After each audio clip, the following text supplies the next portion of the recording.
Well, so glad to have you join us for another session of Neighboring 101. This is session 33. Wow, hard to believe. And we still get to talk to people all over the country that are involved in the neighboring movement and discover new ways that we can be involved in improving our neighborhoods and communities and improving ourselves. Really, it's a personal development as well.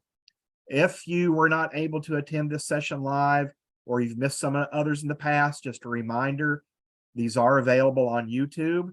They are unlisted, so the only way you get the link is in the reminder or the recap emails that go out for me reminding you about these sessions. But if you if you've missed some, I'd encourage you to watch the recording. So far this year, the session with the most YouTube views is the one that we did with Majora Carter, who authored Reclaiming Your Community. So she has about twice as many views on that class as any of the others. And I also wanted to alert you, you may have seen this in the emails, but I'm tinkering with bonus sessions. It seems as though the third Thursday of the month has maybe become crowded for some people, and I don't want to just change it to another time or wholesale change everything to the evening. So I'm going to do some bonus sessions for a while, 9 months, a year, I'm not sure. But it's really to your advantage. It gives you extra opportunities to hear from other people, and we'll test and see if there's some other times that work. But we have two special ones coming up in September. Right around Missouri Good Neighbor Week, we'll be hearing from Shanna Martin, who's the author of Start With Hello. And that will be on Tuesday, September 26th. And then October 3rd, very excited about this one. Dr. Seth Kaplan will be joining us to talk to us about his new book that will just be released about that time called Fragile Neighborhoods. So he's more of an academic, but really on target with what we've been talking about. So bring those to your attention. Well, I won't delay our time anymore. Let me introduce to you again Jennifer Proffitt. She is the Community Program Director for the Hopeful Neighborhood Project. She is a practitioner of asset-based community development. It's a topic we talk about often and that she is very well versed in. She's a former school teacher. I've heard a few of those entertaining stories. And she's also someone who really draws upon her wealth of life experience and a practitioner of neighboring to really help others do a better job. Jennifer lives in St. Louis with her husband and their 3 kids. Sometimes the kids poke around their head on a Zoom session, and they're adorable. They always brighten my day. And of course, Jennifer is a crucial partner in the Missouri Good Neighbor Week program and a co-award winner in that when it was named the Neighborhood Program of the Year. And so you may have seen Jennifer if you were at the Neighborhoods USA conference in El Paso. Jennifer was a presenter there. But today, Jennifer is going to help us assess the well-being of our neighborhood using the Neighborhood Well-Being Survey and the Well-Being Window Assessment, all part of this session titled Imagine the Possibilities for Your Neighborhood. Jennifer, as always, great to see you, and thanks for joining us today. It's my pleasure. All right, we're going to see how well technology works out for us today. I'm going to share my screen, and what is always the trick here is to be able to share my screen, my notes, and see everybody at the same time. So we're going to try this. Drum roll. Yeah, once in a while I get it right. Once in a while I just have to wing it. Okay. Okay, I didn't share my screen, so that's not going to work. We'll all right with it and get it going there. And all right, we'll get there.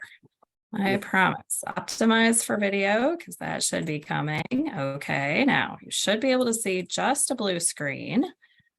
Yes. Okay, now can you see a presentation? There we go. Yes, we can. Okay, now the only thing left is to see if I can tinker around and actually see all you. So I'm not doing it blind.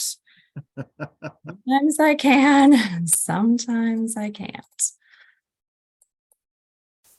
I will drop a link in the chat again in case you didn't access it from your email. Jennifer made available to us some PDFs of the well-being window assessment. And if you had time to think about that ahead of time, that's great. If not, we want to be sure you have it available to you to download and use or even look at during this session. All right, well, I'm going to be doing it a little blind because I can't see any of the Zoom, but I can see my notes. So I guess that's good news. Well, just read the you room want me here. to just jump in periodically and heckle you? Would that help Right, you yeah, feel well, better?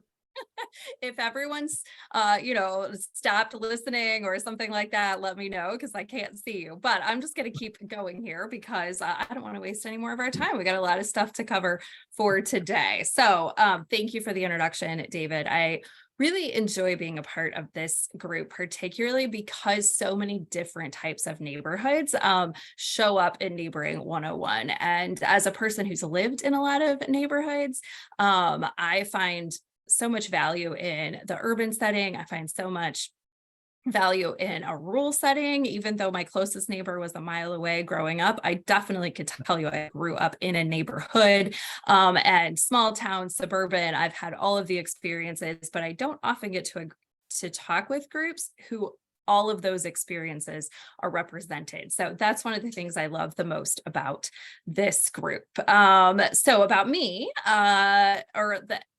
about me because David told you a little bit about me, and that's all you really need to know. What you need to know more is what we're about for the Hopeful Neighborhood Project, because that's the resources that we have for you. So the Hopeful Neighborhood Project is a nonprofit. Our goal is just to help equip and inspire everyday neighbors to pursue the common good right where you live.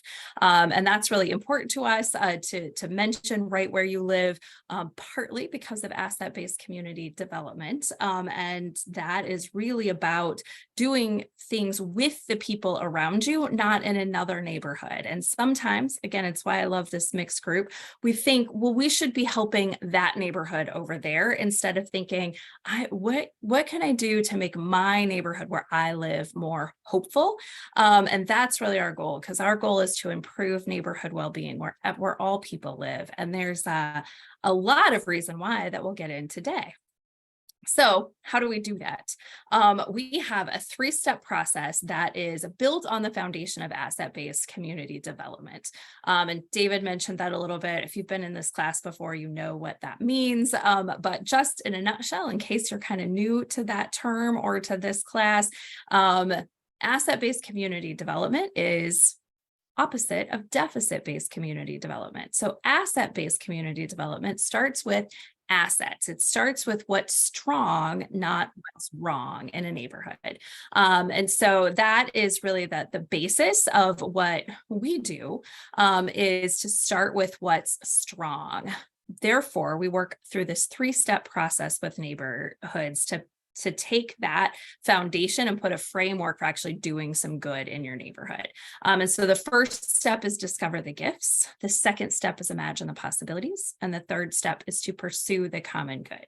Now, the first step was our class last time. So if you didn't get in on it, go back and watch the video. It's interactive. And so you really build a neighborhood map in that session. And that's what we do here, or do in step number 1, is to do an asset map for your neighborhood, as well as think about the gifts of your neighbors, because the neighborhood is not a neighborhood without the people who live in it. So that's discover the gifts step.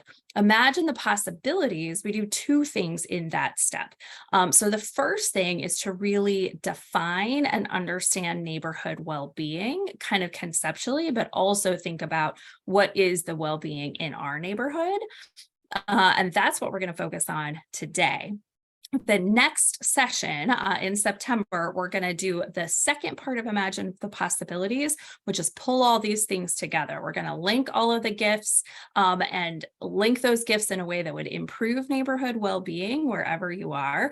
And then pursue the common good is the third step. And that's really making a plan and working that through together with your neighbors. And so that's our 3-step process. And what we've kind of tried to do in Neighboring 101 in these 3 sessions is walk you through that. Of course, it's not quite as powerful to do it on your own as it is to do it with a group of neighbors, but I hope that you're gaining tools that you can take back to use in your neighborhood through these sessions that we're doing together. So that's who we are as Hopeful Neighborhood Project. What we want to dive into today is neighborhood well-being. And I want to start with a story. This story comes from Malcolm Gladwell's book Outliers. And it's one that it's been published in many places. So you might have heard it someplace else, but where we picked it up was in this book, Outliers by Malcolm Gladwell. And he opens up that book with an introductory chapter that's titled The Roseto Mystery. Now, Roseto is a small town in Pennsylvania. It was settled by Italian immigrants in the late 1800s, but this story really starts in the 1950s when a medical professor and researcher from Oklahoma went to that Pennsylvania to give a presentation. And after the presentation, he was chatting with some local people over drinks, as Gladwell tells it. And this local doctor says, I've been practicing medicine here for quite some time. And it's interesting to me that the people from Roseto that I see never come to me with heart disease. And the researcher was interested in this because in the late 50s, heart disease was the leading killer among people. There wasn't a lot of research on cholesterol or a lot of medications. And so to have a place that had no heart disease was very rare and interesting to him. And so he went back to Oklahoma and got some researchers together and tried to figure out what is going on in Roseto. So he and that team examined a number of things. They examined the diet of the people as compared to the diet of people around them, exercise, genetics. They looked at people from Roseto, Italy that lived in Roseto, Pennsylvania, as well as people from Roseto, Italy that lived all over, the country, all over the world to see, is that something genetic? Is there something magical? People from Roseto, they examined their social habits, and they found only one possible explanation of why these people had less heart disease. And that is that the health and well-being of the community was the only statistically significant variable. So in the late 1950s, Roseto had a strong sense of community. They lived in houses that were 3 generations. They did what you might picture in the 1950s. They stopped and talked to each other in the street. They shopped locally. They worked locally. They were part of a lot of groups. There's a lot of groups and community organizations they were a part of. And that social cohesion, or that community health and well-being, was so strong that literally their hearts were healthier than anyone in the surrounding communities. It was the only thing that was different about them. And unfortunately, that was further proved around 1965 when the effects started to diminish. Researchers discovered that as the younger people in the community started to live more and more like the towns surrounding them, their heart health began to suffer. So they joined less groups, they lived less intergenerationally, they started doing things in the evenings other than chatting on the streets or being a part of community organizations. And without much time, their rate of heart disease and other health indicators went back to just the same as anywhere else in the country and in their surrounding community. So I want to bring one more example to you as we kind of think about, let that sink in, about the fact that literally your neighborhood health affects your physical health. And that's the Delmar Divide. So David mentioned that I now live in St. Louis, Missouri. I've been here for 15 years or so, at least. And so everyone in this area, and I know a number of you on the call are from St. Louis or know St. Louis well, there's this thing known as the Delmar Divide. Now, St. Louis has been known for many things throughout our history. Some of the things are positive and some of the things are not so positive. One thing that we've been known for is our history of racial discrimination, especially systemic racism. And it's evidenced very clearly here in the Delmar Divide. So you can see in this picture that Delmar, that black line, that's actually a street that runs east and west. So north of Delmar are mostly Black communities, and south of Delmar are mostly white communities. Now, Ferguson, which many of you, I think all of you here would remember, is north of the Delmar Divide. And after the shooting death of Michael Brown, there was a lot of attention in that area, including a study by the Harvard School of Public Health. And that study revealed that when studying St. Louis, and specifically that Del Mar divide, that your zip code is actually a better predictor of your health than your genetic code. Now, that's likely not completely new information to many of you who have been working in community development or looking at neighborhoods and neighborhood health. But new or not, it's a terrible truth. And it just really highlights the need for well-being and health to not just be personal, but it's also community. The well-being of the neighborhood where you live has a direct impact on your health, the health of your children, the health of your family, the health of your neighbors. And those are just so compelling to me about why it's so important to ask this question: what is neighborhood well-being, and how can we improve it? If it affects your physical health, sometimes I joke, this sounds trivial, but it's literally a life and death matter, this concept of neighboring. So what is neighborhood well-being that makes so much difference? Well, we were asking ourselves that question as we were building the content and curriculum of the Hopeful Neighborhood Project. And we came up with a way to describe it through this graphic and concept of a well-being window. So this window, as you can see, has 4 different quadrants. And within those quadrants, there's 3 health indicators. So there's a total of 12 health indicators for neighborhood well-being. The first quadrant is about people. So the physical health of the people, the emotional health of the people, and the intellectual health of the people in the neighborhood.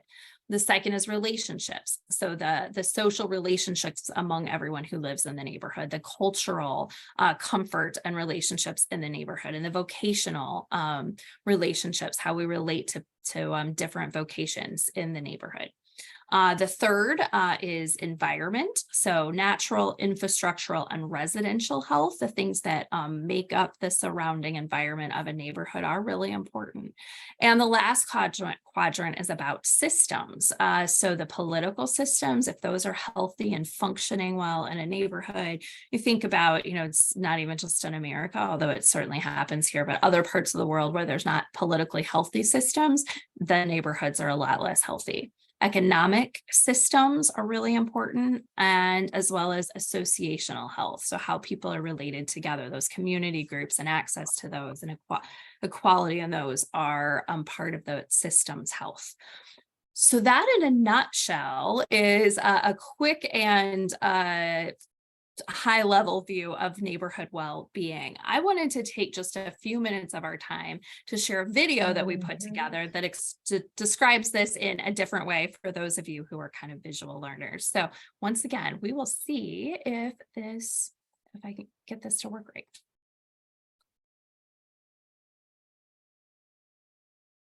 It's looking good so far.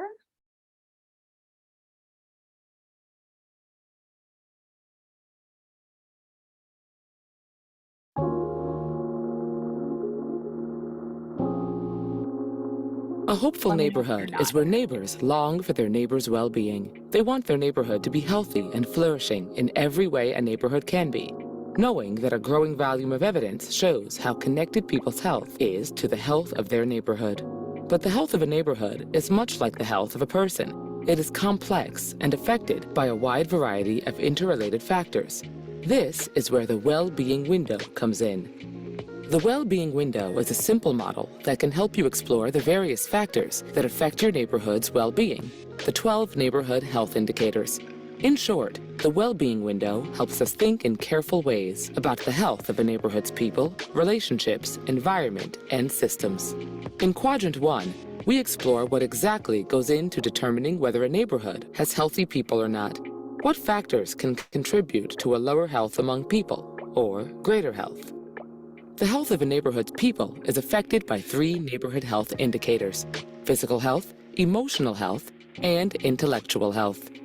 A neighborhood has good physical health if it has adequate access to healthy food and health care, facilitates a healthy lifestyle, and is free of environmental health risks and violence.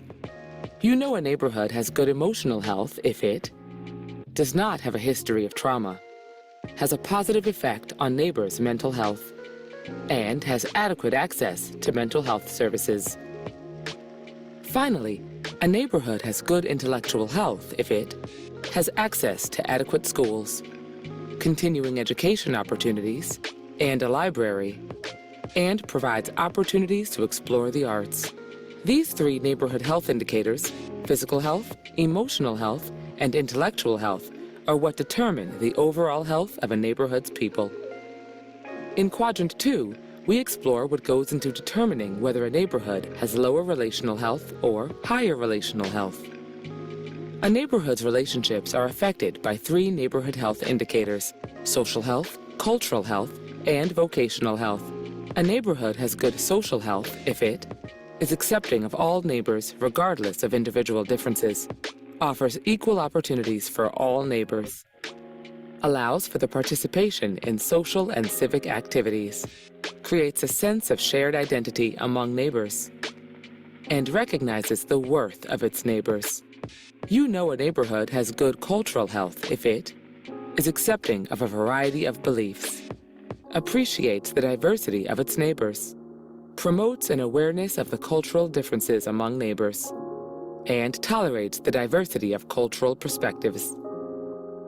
Finally, a neighborhood has good vocational health if it recognizes the gifts of its neighbors, facilitates a work-life balance, utilizes the vocational skills of its neighbors, respects a variety of vocations, and facilitates the discovery of new skills and interests. These three neighborhood health indicators, social health, cultural health, and vocational health, are what determine the overall health of a neighborhood's relationships. In Quadrant 3, we explore what goes into determining whether a neighborhood has lower environmental health or higher environmental health. A neighborhood's environment is made up of three neighborhood health indicators: natural health, infrastructural health, and residential health.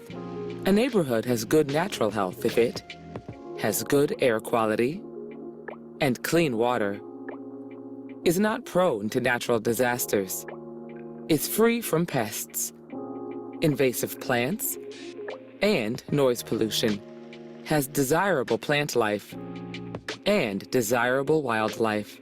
You know a neighborhood has good infrastructural health if it is walkable, has reliable public utilities, maintained roads, internet accessibility, adequate public spaces, and reliable emergency services.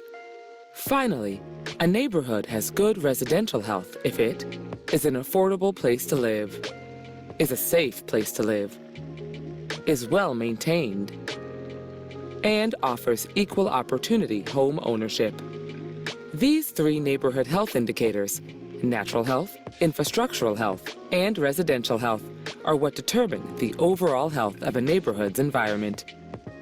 Finally, in Quadrant 4, we explore what goes into determining whether a neighborhood has less healthy systems or more healthy systems. A neighborhood's systems are affected by three neighborhood health indicators: political health, economic health, and associational health.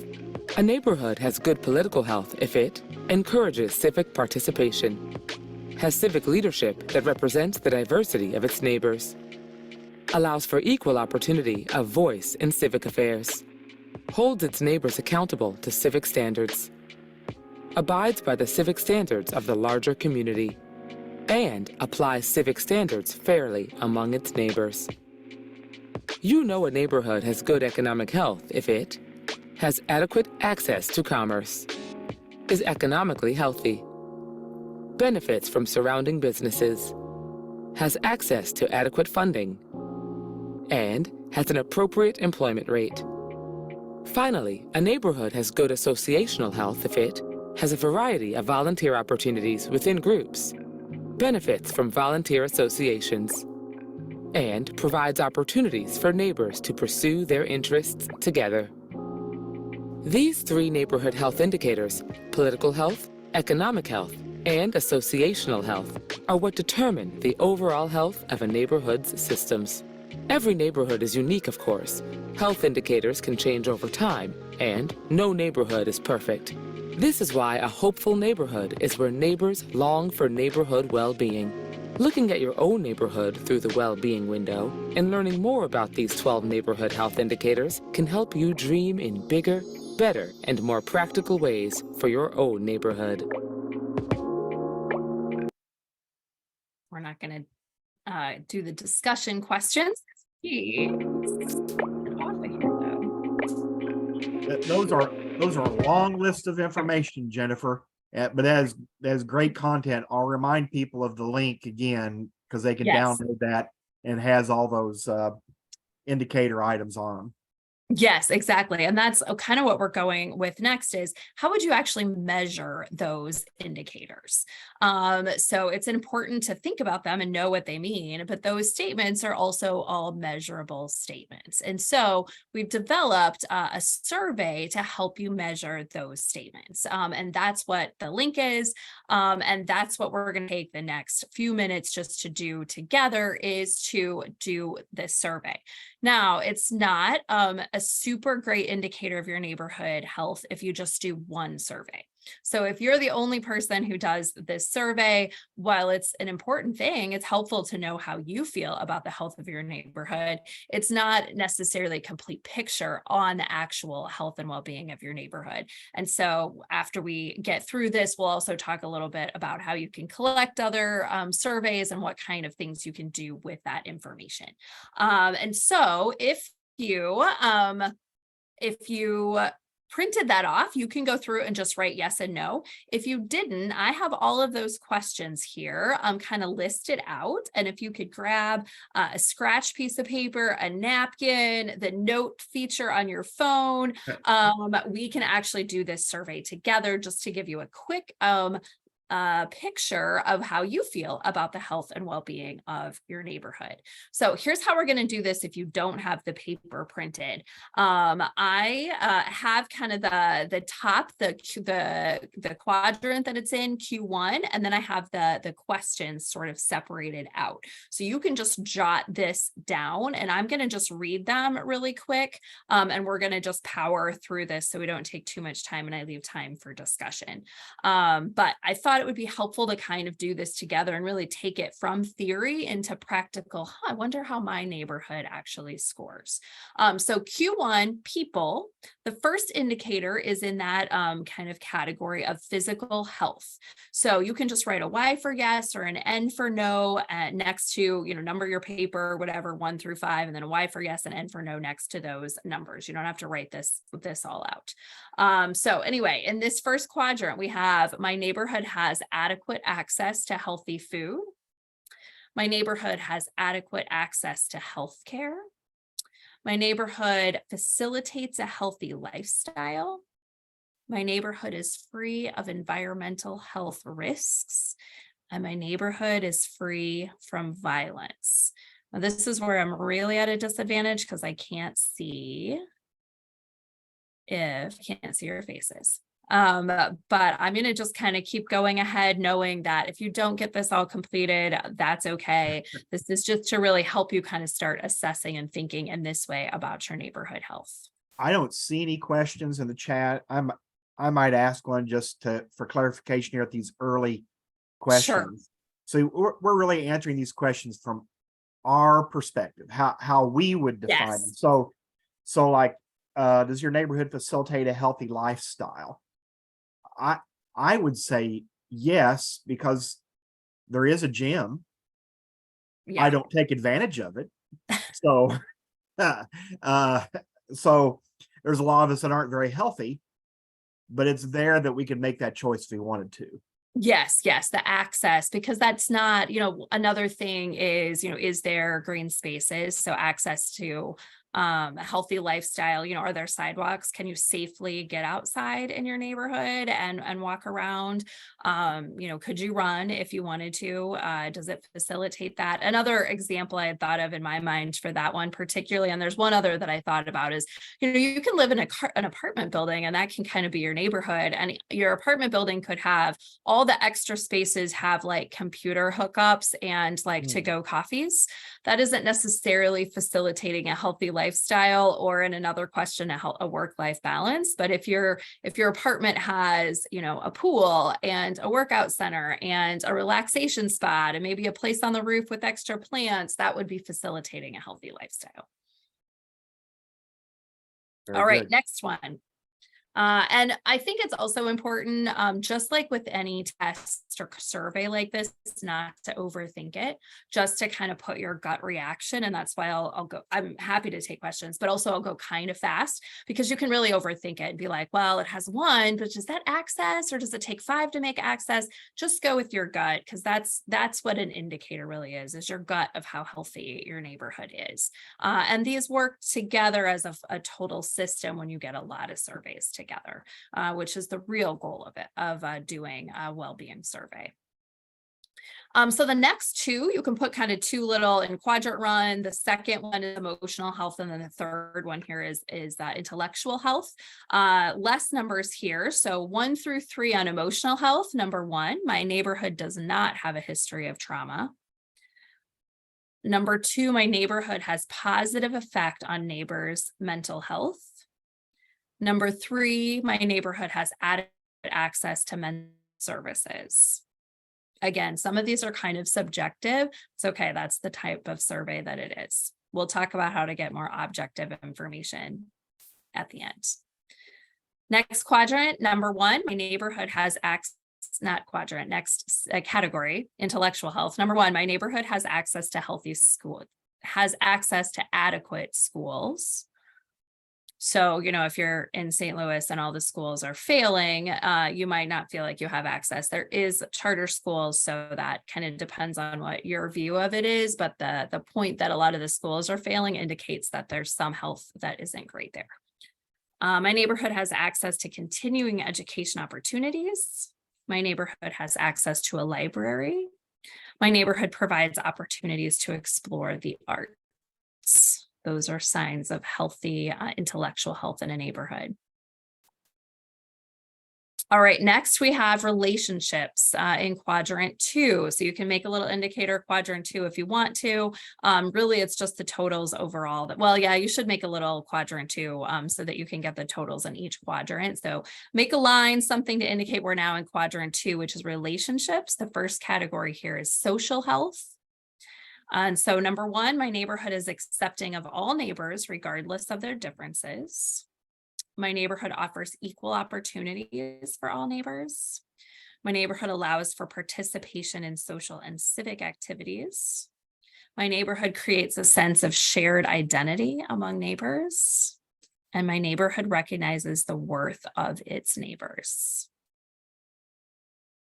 Again, you'll recognize this is very subjective. Different people will have different views, but this is just what you feel about your neighborhood is a general sense.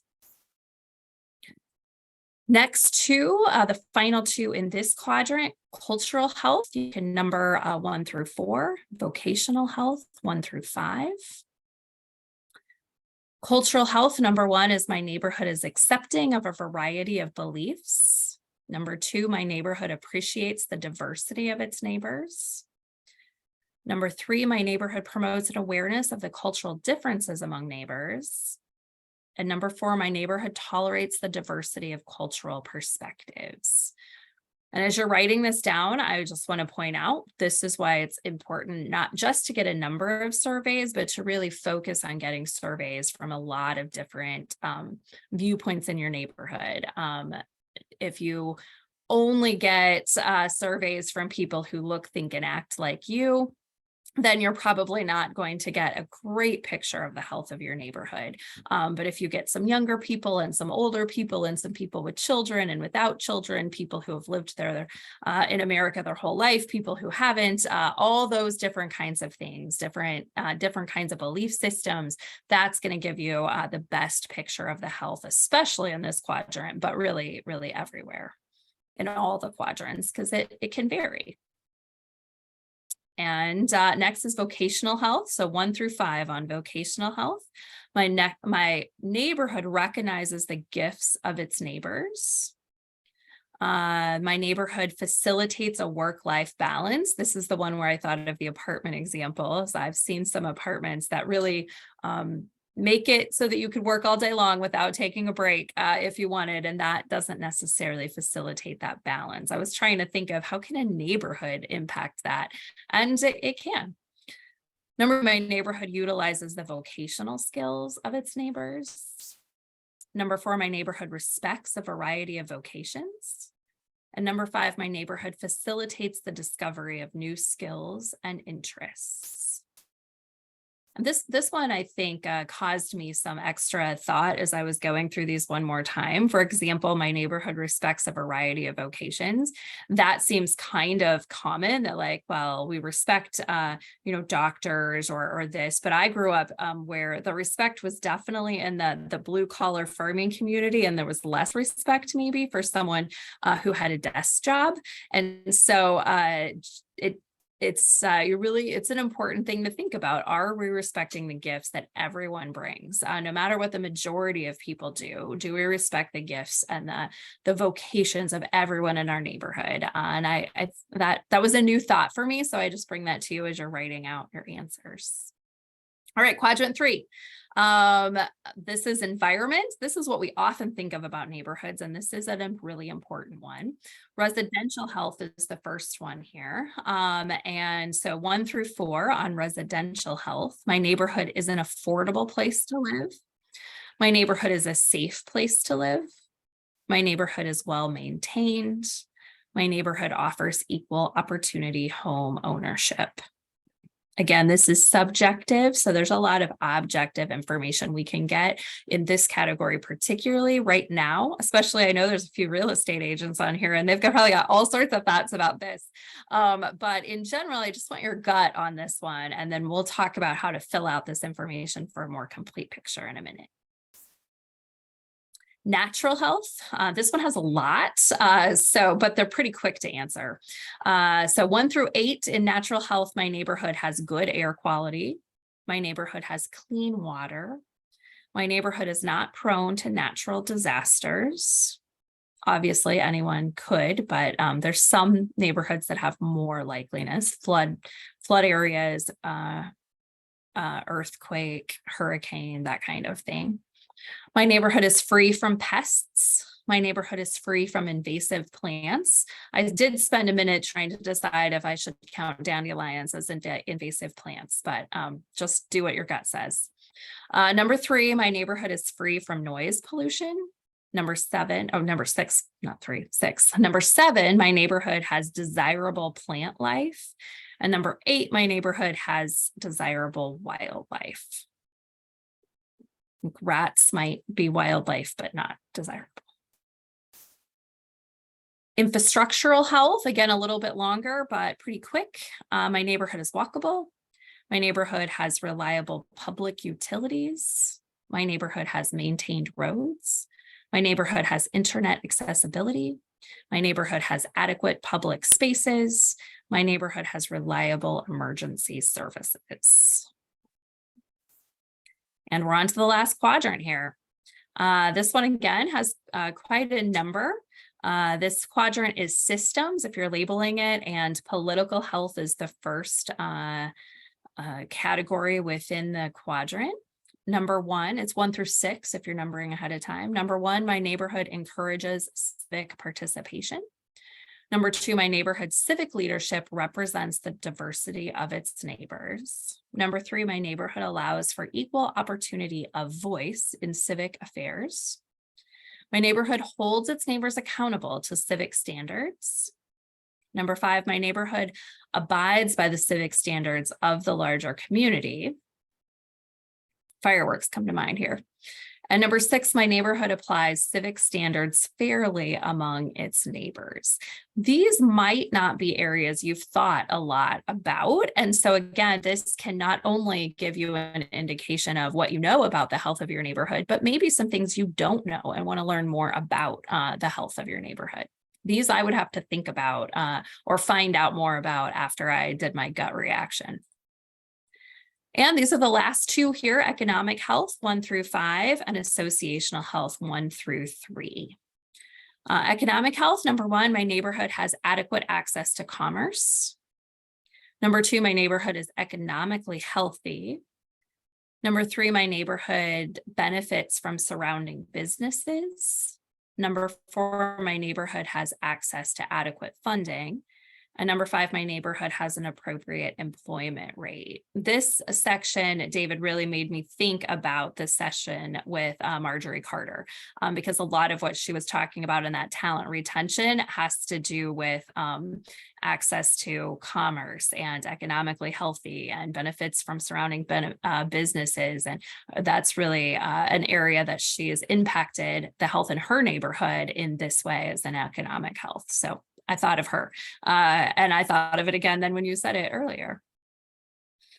Okay, associational health is our last one. Number 1, my neighborhood has a variety of volunteer opportunities within groups.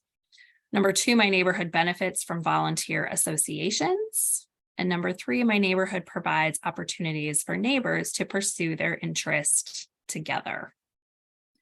And that is the survey, especially if you weren't reading this out loud. It doesn't take a really long time to do. So if you're asking other people to do it, it's not a huge time commitment, but does give you some really great information. So to put this all together and kind of get a picture of the health in your neighborhood, you add up all the yeses and then divide by the total number of questions or responses to get the average score for that area. So and it's out of the number of questions, if that makes sense. So like in quadrant 1, if you had 4 yeses for you, you would just put 4 out of 5. So you're pretty healthy, pretty physically healthy.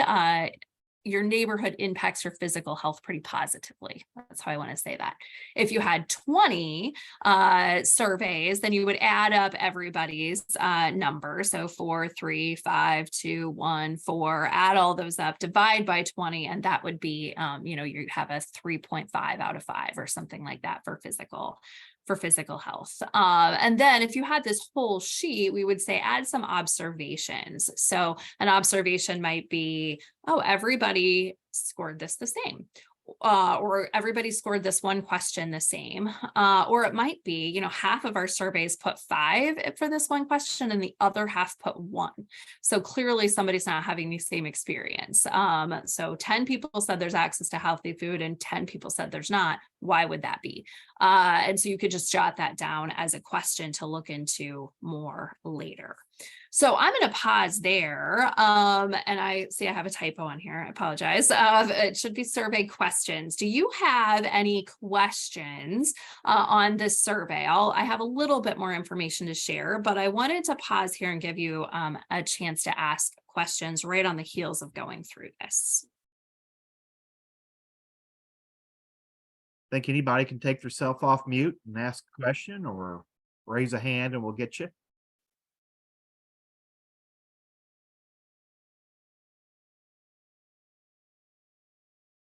Yeah, I see some of these natural disaster chats coming in. Jennifer and Taylor, hope somebody jumps in with some other questions here. I love it. It is research based. So these things weren't just pulled out of the hat, right? A survey. So it can provide you meaningful information that way. It can and show you areas that might need some work or areas where a neighborhood is particularly gifted or blessed in, maybe to pursue. What's a good number for a neighborhood? Do you need to get 20 people to respond? Do you need to get 2,000 people to respond? Is there a rule of thumb for how many of these you should be collecting or getting? Yeah, that's a great question. So we recommend 20 as a rule of thumb. So if you have and it somewhat depends on the area. We don't have a hard and fast rule of what a neighborhood means. If you were just like, I'd like to know what everyone in my street thinks about kind of the broader neighborhood, that we would still recommend about 20. You could do more, the better. But that's the recommendation, to get sort of a more statistically significant number. I mentioned this before, but just to say it again, another rule of thumb is to do your best to get a variety of people.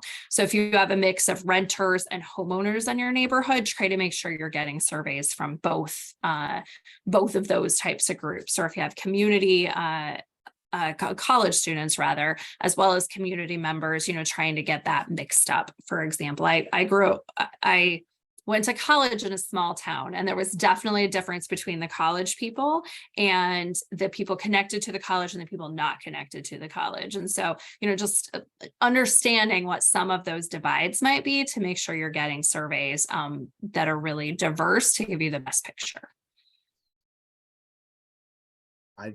One other question for me, I don't see anybody else raising their hand or anything yet, but you're welcome to. We want other people to jump in. Is there a easy tool for tabulating these? Is there an online tool for taking the survey and adding up tabulations that way? We do have the survey available as hard copy and a Google form. And in the Google form, I suppose there might be a way that you could tabulate it from the Google form. We mostly did that so that you could distribute it easier. So if you did it on a Google form, you could distribute it through like a Facebook group in your neighborhood, or sometimes neighborhoods will have the email lists, for example, and so you could distribute it in that way. In terms of tabulation, the best tool that we have, so we have the actual survey, and then the assessment is what it's titled, is actually, and I showed, this is like a section of it right here. That's where you can write that all down, and that's a handout for you. So there's no you have to add yourself, but other than that, that does help you at least get all the categories and have one place to put it all. Yeah, I see in chat, if you have a link to the Google form, it would be appreciate or use some. Yeah, if you need the Google form, then send me a message and I'll create one just for your neighborhood, or you can recreate it for your neighborhood, because if I send the same link to everybody, then all the neighborhood information kind of would be put all together and I wouldn't be able to get it out to you as well. So I have it in Google form, and I would just make a copy just for your neighborhood so that it could come in a easier way. And we have a question from Desiree Marsh. Hi, I'm new to, this is my first time I've participated, and the community that I live in is a population of, I don't know, maybe about 6,000.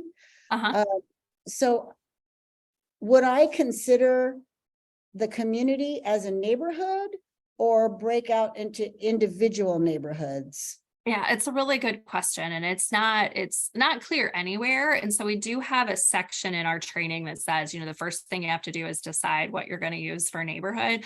I have found it particularly kind of vexing to figure it out in a small town like yours, like I grew up in 6,000, because you definitely have neighborhoods in a town of 6,000, but you all kind of have access to the same stuff.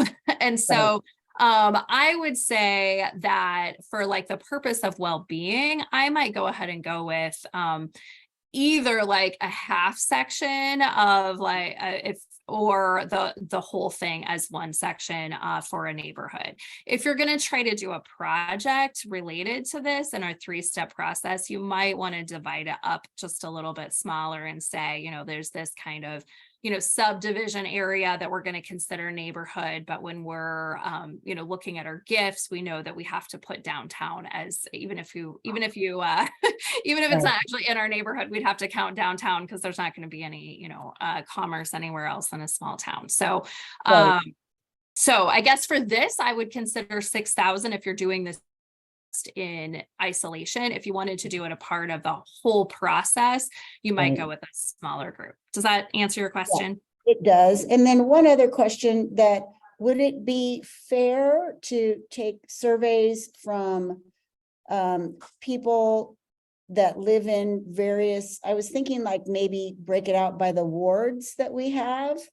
So take surveys from different individuals that live in different wards, but then also have some of the business owners take surveys. Oh, interesting. I think there would be value in that. I think I think there'd be value in that.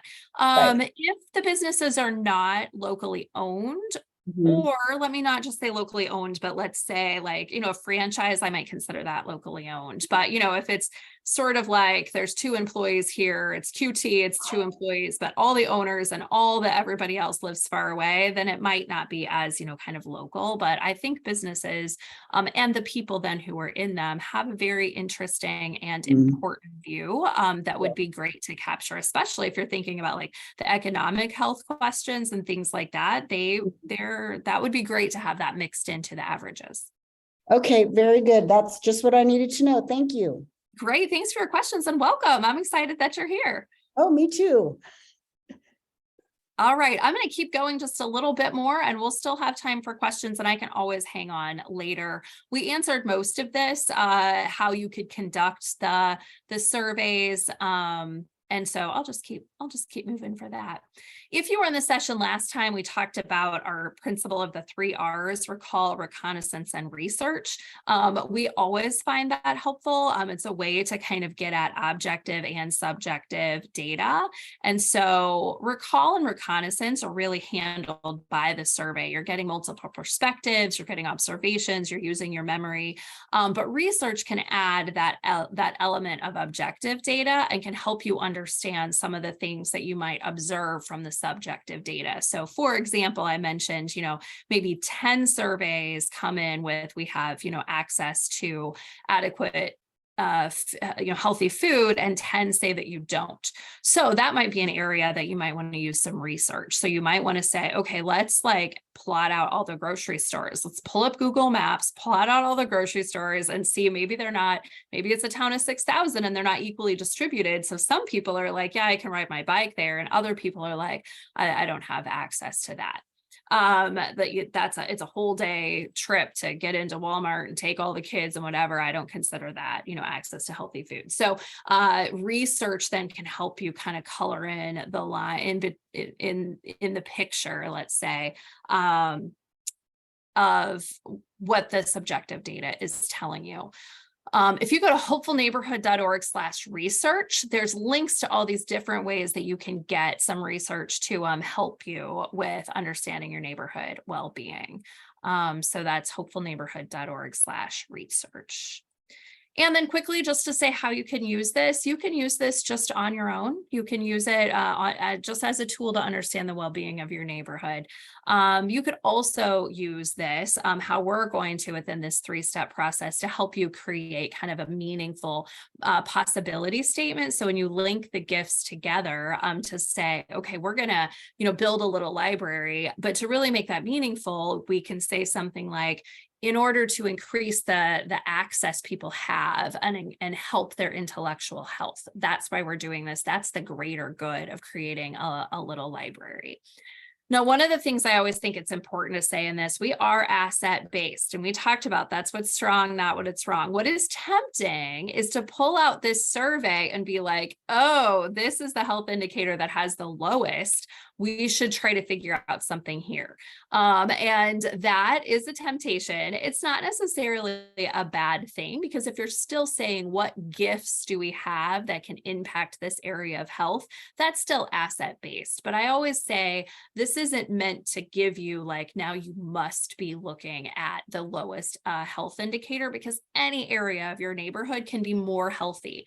And sometimes the more healthy one area is, it just sort of, high tides raise all boats. So think of your physical health. If you're a half marathon runner and you decide to be a full marathon runner, that absolutely increases your physical health, but may also increase your social health, because now you have this community you run with, and may also increase your mental health because you're doing this thing and achieving a goal. So even if you strive to an area you're really healthy to keep doing things, it can raise other areas of health. And so don't don't just look at the smallest areas of health.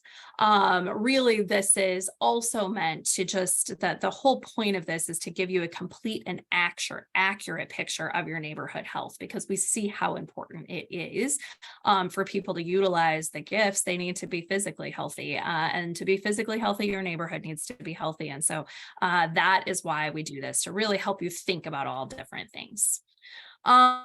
So we are almost at time. I just want to preview what we're going to do at the next class. The next class, we're going to bring it all together. So we've discovered the gifts, we've learned about well-being and how that can help us imagine the possibilities. And so the next class, we're going to put it together with these things called possibility statements. It's a tool to help you link those together. And then we'll have an action plan for you to use in your neighborhood if you choose. So that's next class.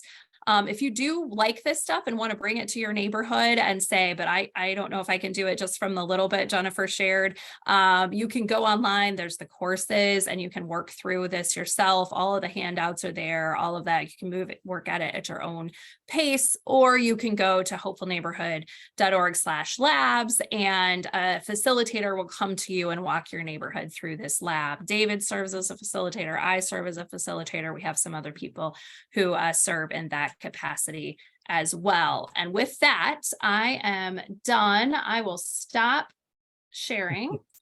Jennifer, there's some research on the website, on the Hopeful Neighborhood website about this. Do you have to be logged in or have an account to be able to access that research? Nope. Those links you shouldn't need to be a member or a subscriber. Just go to hopefulneighborhood.org/research. Okay. I was just reading from Chet's question in chat. So okay, excellent. you thought I hope I'm correct. So I'm gonna double check that. Maybe Yes. double check that. It asked me to log in. Thanks, Jennifer. I'm checking it right now. Oh, it does ask you to log in. So I will work on moving that outside of the member area, because that's not something that needs to be behind the member area. Also, I can send you just that list, because they're all they're all websites that are public. So I can just send you that until I get this worked out on our website. Thanks, Chet. Well, I'm excited to use this even in my own neighborhood, together, 20 or 30 people together, and really get a snapshot. The older I get, the more I realize that not everyone thinks the way I do, or see things the same way. And I used to think I kind of knew what everybody was thinking, and I've discovered I don't. So some of these areas I may think are strong, and others may think it's not. I think it's great to get input from others, and this is a fantastic tool for that, and really look forward to using it even in my own context. So well, I appreciate the opportunity to share with you all. I hope that there was some pieces of helpful information there for you. And if you have any questions, Jennifer at hopefulneighborhood.org, I'm happy to answer them or get stuff to you as well. Well, like I said, next month we kind of help pull it all together into a plan. And next month's means kind of divided in half. Half of it is Jennifer helping you pull that into a plan. And in the second half, we're going to hear from a couple of people about plans they've pulled together in their neighborhoods or communities to celebrate Missouri Good Neighbor Week, which is September 28th to October 4th. So it'll be a fun combination meeting. All right. Any other questions or concerns?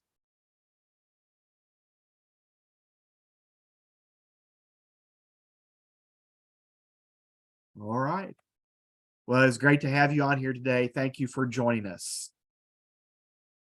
Thank you, everyone. See you next month. Thank you. Bye.